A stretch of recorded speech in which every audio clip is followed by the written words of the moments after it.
ফওজি বরের সাথে সকাল সকাল বেরিয়ে গেলাম শপিং করতে। দেখতেই পাচ্ছ তখন বাজে সবে মাত্র সকাল 8:30। চলো ভিডিও শুরু করি। হ্যালো এভরিওয়ান, মামার নতুন মিনি ব্লগে সবাইকে স্বাগত। দেখতেই পাচ্ছ মামামের প্যাম্পাস শেষ, আর দুটো প্যাম্পাস পড়ে রয়েছে। এখন উইন্টার সিজন, মামামের প্যাম্পাসটা একটু বেশিই লাগছে, যেহেতু যদি কাপড়ের মধ্যেই ও হিসু করে দেয় তো বারবার চেঞ্জ করতে হয়, যার জন্য প্যাম্পাসটা প্রচুর পরিমাণে লাগছে। যার জন্য বরমশাই আর আমি সকাল 8:30 বাজতে না বাজে দেখো বেরিয়ে গেছে। আজকে উনি বাইক নিয়ে আসেননি, আজকে স্কুটি নিয়ে এসেছেন, তো আমি স্কুটি নিয়ে বেরিয়ে গেলাম। গেছিলাম অ্যাপোলো ফার্মেসিতে। মামামের সব জিনিস অ্যাপোলো থেকে নেওয়া হয়, তো দেখতে পাচ্ছ কত প্রোডাক্ট। এর থেকে কিছু প্রোডাক্ট নিয়েও নিয়েছি আমি। আর এই যে প্যাম্পার্সের গাড়ি, এখান থেকে একটা প্যাম্পার্স নিয়ে নিলাম বড় সড়ো, 1 মাস চলে যাবে। তো বড়মশাই এখানে বিল সাবমিট করছে, এদিকে নেওয়া হয়ে গেছে। তো আমাকে বলছে যে প্যাকেটটা ধরো। আমি বললাম না, আমি অলরেডি যেটা আমি ফেস ওয়াশ নিয়েছি সেটা আমি নেব, তুমি তোমার এটাতে তোমার গাড়ির সামনে নিয়ে নাও এটা। তারপর দেখো আমরা একটু খাবার নিয়েছিলাম সকালে ব্রেকফাস্ট করার জন্য, পিঠাই পরোটা। আর আমি বাড়ি চলে আসার পর এগুলো রাখলাম। এই দুটো ফেস ওয়াশ আমাকে কিনে দিল, আমি এই ফেস ওয়াশটা এখন ইউজ করছি। আগে আমি হিমালয়ার নিম ফেস ওয়াশটা ইউজ করতাম, কিন্তু বরমশা এটা দেওয়ার পরে আমি এখন এটাই ইউজ করি, কারণ এর স্মেল দারুণ। তো তারপর দেখো খাবার নিয়ে নিয়েছি। এখানে ছিল সয়াবিন আলুর তরকারি, যেটা বাইরে থেকে কিনে নিয়ে এসেছি ফেরার সময়। তো আমি আমার প্লেটে নিয়ে নিয়েছি, ভাই পড়তে যাবে, তো ভাইকে বললাম তুইও খেয়ে নে আমার সাথে। তো ভাইও এখানে ওর বাটি টাটি নিয়ে চলে এসছে।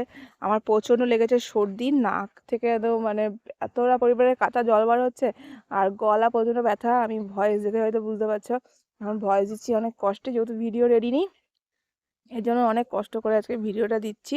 তো দেখো এখান থেকে পাউটা আমি নিয়ে নিয়েছি। বড়মশাইকে বললাম তুমি খাবে, তো ও বললো যে না, আমি সকালবেলা ব্রেকফাস্ট করেছি। আবার বাড়িতে আসার পথে মানে আমার বাড়িতে আসার পর মা ওকে চা করে দিল, বিস্কিট খেয়েছে অনেকগুলো, যেন আর খেলো না। ও আমাকে বাড়িতে পৌঁছে দিয়ে আবার চলে গেল, বিকালে আসবে বললো। কারণ বিকালে আরেকটু শপিং করতে যাবো। মামামের মুখে ভাতের জন্য দুটো স্পেশাল ড্রেস কিনি, একটা হোয়াইট অ্যান্ড রেডের মধ্যে। আমি অনলাইনে ভালো পাচ্ছি না, বাকি সব নেওয়া হয়ে গেছে। তো মামামের মুখে ভাতের ডেট ফিক্স হলো সামনের মাসে জানুয়ারি 2 তারিখে।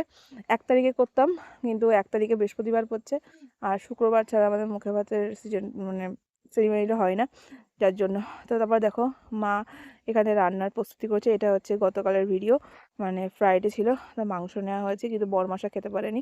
এটা হচ্ছে আমাদের বাড়ির বেগুন, মানে আমাদের পুরোনো বাড়ির যে বাগানে বেগুন গাছ আছে সেখান থেকেই ছটি এসে বেগুন দিয়ে গেল। দুটো হয়েছিল বেগুন। এবার একটা কাকি নিয়েছে, আর একটা আমাদের দিয়ে গেল ছুটি। তো মা বলছিল তোরা নিয়ে খা, দুটো হয়েছে সবে মাত্র। তো বললো যে যখন হয়েছে তখন সবাই ভাগ করেই খাবো, সে দুটো হোক বা একটা হোক। তো দিয়ে গেছে। তারপর দেখো আমার রজনীগন্ধা গাছ থেকে না, এগুলো হচ্ছে শশা গাছ, অনেকগুলো অনেক বড় হয়ে গেছে, অনেকগুলো শশা গাছও হয়েছে। আর এখানে মা সর্ষে আর লাল শাক পুঁতেছে এই জায়গাটা। আর এই দেখো আমার এই রজনীগন্ধা গাছ থেকে শীষ গজেছে, মানে ফুল দেবে। প্রত্যেকটা গাছ থেকেই কিন্তু ফুল মানে শিকড় উঠেছে, শিকড় তো বলে না, এগুলো স্টিক, রজনীগন্ধা স্টিক উঠেছে ছোটো ছোটো। তো সে এবার এই উইন্টার সিজনে মানে জানুয়ারি মাসের মধ্যে এখানে ফুল হবে। এদিকে দেখো আমার পুঁই গাছের মাচাতেও না, পুঁই গাছে দেখো কত মিষ্টি এসে, কচি কচি মিষ্টি আর কচি কচি পাতাও এসে, দেখতে কত ভালো লাগছে না, সবুজ রগা। খেতেও কিন্তু খুব দুর্দান্ত স্বাদ এই পুঁই শাকে। যাদের লাগবে চলে আসবে আমার বাড়িতে। আর এই যে দেখছি মাটি খোঁড়া রয়েছে, এর মধ্যে লাল শাক আর সর্ষে পোঁতা হয়েছে, সরি বোনা হয়েছে, পোঁতা তো না, বীজ বোনা হয়েছে।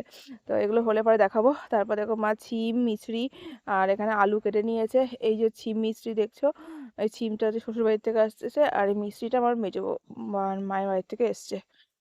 লেগে আছে, এত নাকে নাকে কথা বলছি, জানি না ভিডিওর ভয়েসটা কিরকম আসবে, দুঃখিত আমি।